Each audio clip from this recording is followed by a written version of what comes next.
The vegetation diversity definitely, I think, trumps the terrain features as far as the deer concentration. The terrain feature comes into play as far as the huntability of it, whether it's huntable. I got some areas that loaded with sign, excellent food source bedding, but I just can't hunt it. I get busted if the wind swirls. I can't get within 100 yards of it. I'm so glad you brought up the diversity aspect, because I was gonna bring it up if you didn't say it. It sounds like, again, finding those areas that have a widespread of diversity from habitat, browse, food sources, cover, everything kind of in one place is going to be places that's going to have the most consistency year over year, unless something drastic happens to the habitat. So I'm really glad you brought that up, because that's something I think people, if they pay attention to that, and that's what we always talk about, diversity. It comes up on most podcasts from most good deer hunters, is like, even in big wood situations, there is diversity. You just, a lot of times you can't just see it on aerial imagery.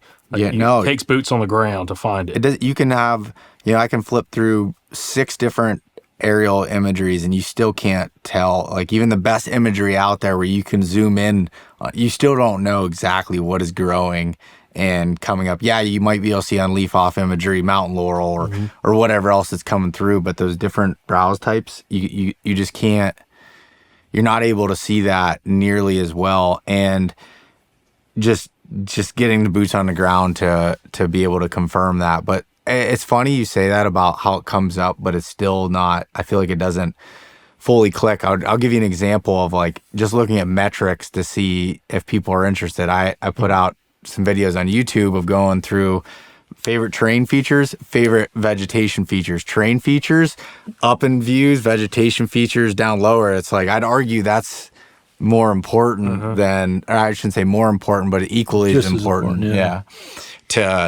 To understand it and know it, but it's not as sexy, I guess, to talk about. It's not. And that's the thing. But the thing is, and we had this conversation with a couple other guys on this trip so far that we've interviewed, is terrain is the thing you can look at the house. If you have good imagery, you can see it at the house and you can have a good idea of maybe where you want to go, but everybody else is doing that. If you start trying to figure out, like, areas like, yeah, there's terrain features that I'm interested in, but probably other people notice it, but is there habitat adjacent to it that would make either that subtle terrain feature better, or is there just habitat that maybe something catches my eye that's worth walking into in a different area that the average guy using aerial imagery is not going to find unless they put boots on the ground? That's one way you get away from pressure. Yeah. I mean, like, it's very rare that you find a spot that you pin directly on the map. And typically you go there, it's going to look what you thought it was as far as terrain, because the map's not going to lie to you on that.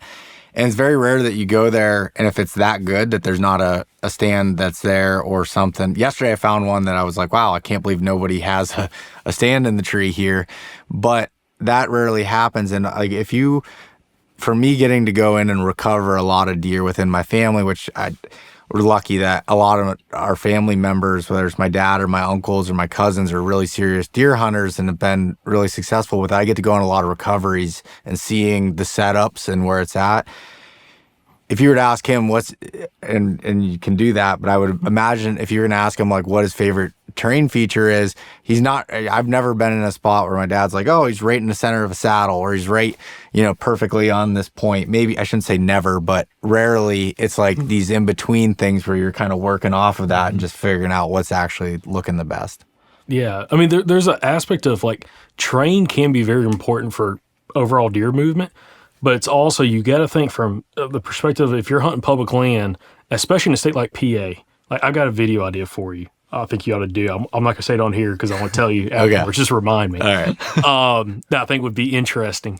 But in a state that has so many hunters like PA, you have a lot of public land, but there is way more hunters here than a lot of other states, especially down southeast where we're from, that if that's all you're focused on, you're going to have to go through so many of those areas to find one that people aren't hunting, versus the habitat diversity. Yeah, there's still going to be people in those areas, but you just based on personal experience, if you focus on the habitat aspect of it, a lot of times the general public isn't always in those spots as often as the big terrain features that are really easy to see. Again, specifically saddles in hill mountain country like what we're in here up here in the part of the state. So it's there's a lot of value there that I think, like you said, it's not sexy. because it takes boots on the ground. I think there's a sexy aspect of talking about terrain features because a lot of it you can see on mapping software. Yep. But if you can go in and find an area, we actually had a question get written in not terribly long ago from a listener about this one thing, like, what do you want to see on a map that gets you to want to walk in there? Like, is there certain features or certain whatever that would make you, based off finding it on aerial imagery, that you would want to walk in there? And yeah, there's some terrain features in some areas I'd go look at, but there's other places, like if I was hunting up here, I probably wouldn't go look at saddles because I feel like that's where you're going to find most of your pressure, and there's other things that would, draw my attention. So I think you got to take that into, relative to where you're at, because there's public we hunt. There's not many people in saddles because it's hard to get to. There's not many people going, into some of those areas. It's less populated, and you can go hunt your more traditional terrain funnels and not have competition. But in a lot of places, if there's a lot of hunters out there, it's not going to be that case, and that's where I mean, the deer are still using them, but they're turning nocturnal. Exactly. Or they're skirting it. They're downwind far enough, and they're out of the hunter's view or the pressure. Yeah, and it might be that, still with even like some of these saddles or these traditional things, the sign will be there, and it could be a good spot to have a camera or whatever, but being able to work off of it. And I've come to learn that sometimes I used to think I'd get a trail cam picture of a buck at 2:00 in the morning and be like, oh, he's coming from a long ways away. And it doesn't always mean he's come from that far away. You might only have to work a couple hundred yards away from there and be able to see him in daylight and be able to work off of it.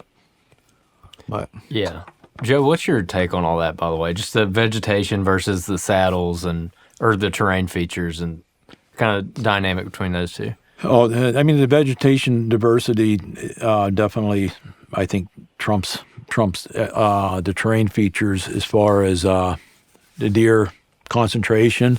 The terrain feature comes into play as far as the huntability of it, whether it's huntable. I got some areas that loaded with sign, excellent food source bedding, but I just can't hunt it. I get busted if the wind swirls. I can't get within 100 yards of it, trying to set up on it. Then there's other ones where, you're looking at, reading the terrain and knowing and how the wind and the thermals work, you can hunt them and be successful.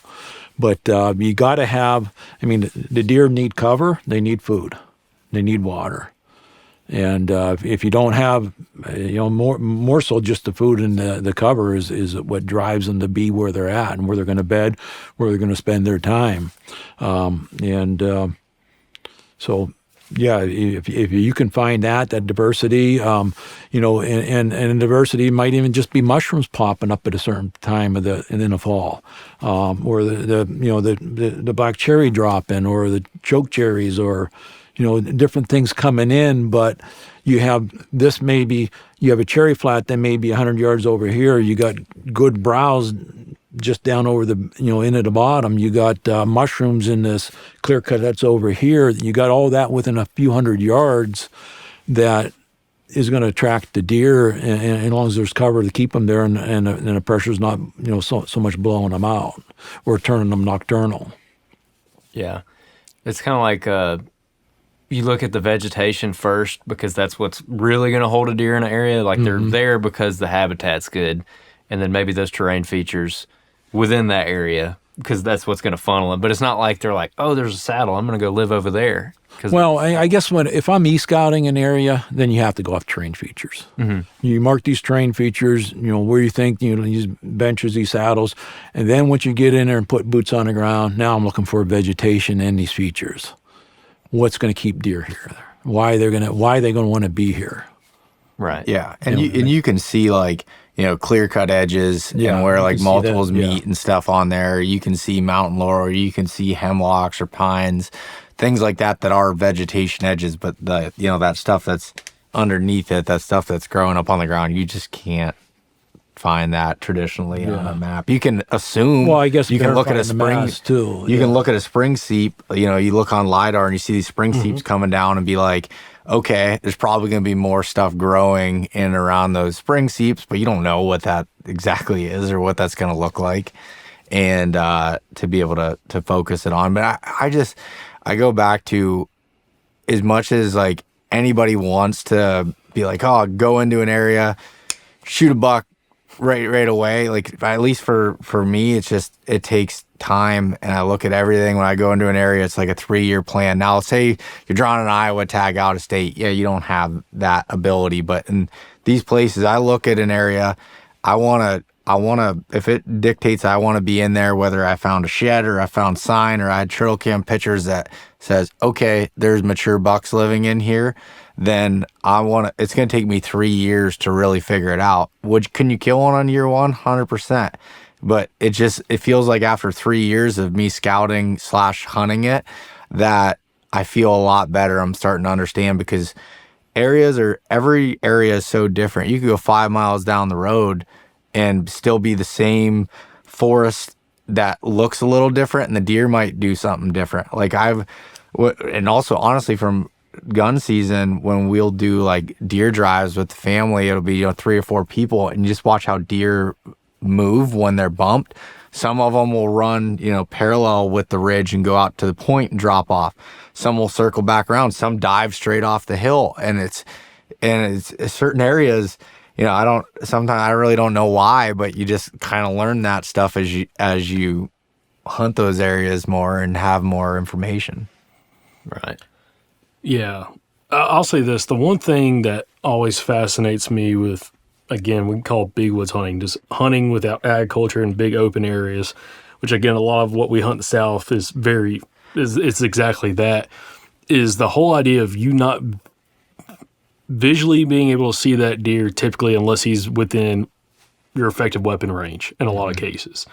And to me, that is the one thing when I think of whitetail hunting, that's what I see is almost like the truest sense of whitetail hunting. Like, it's like that ghost. You've seen photos of him maybe on a camera, but a lot of times you don't ever see him until, he is, close to being within range or just skirting you just outside of range. And the chase of the hunt in a big woods setting is something that it can be so exciting and so frustrating at the exact same time. It's like when it happens, it's like, I cannot believe that happened, because you're not stalking an animal, you're not seeing them from a long distance away and, trying to reposition and so on in a lot of circumstances, especially looks how thick these woods are, and same thing back home. But it's so rewarding, but also so challenging at the same time. That's why we enjoy having conversations with guys like you two who are effective hunting these kind of areas, because again, this is challenging, and there's just so much there that you will never know for sure everything when it comes to whitetail hunting. You're always going to be learning. Like, Joe, I don't know how long you've been deer hunting, but I'm sure every season you learn something new. Every season, I think, especially if I harvest now, I got them figured out for next year. And then next year comes and that doesn't work. You got to go back through your notes, But no, things change, and there's some consistency, but yet there isn't.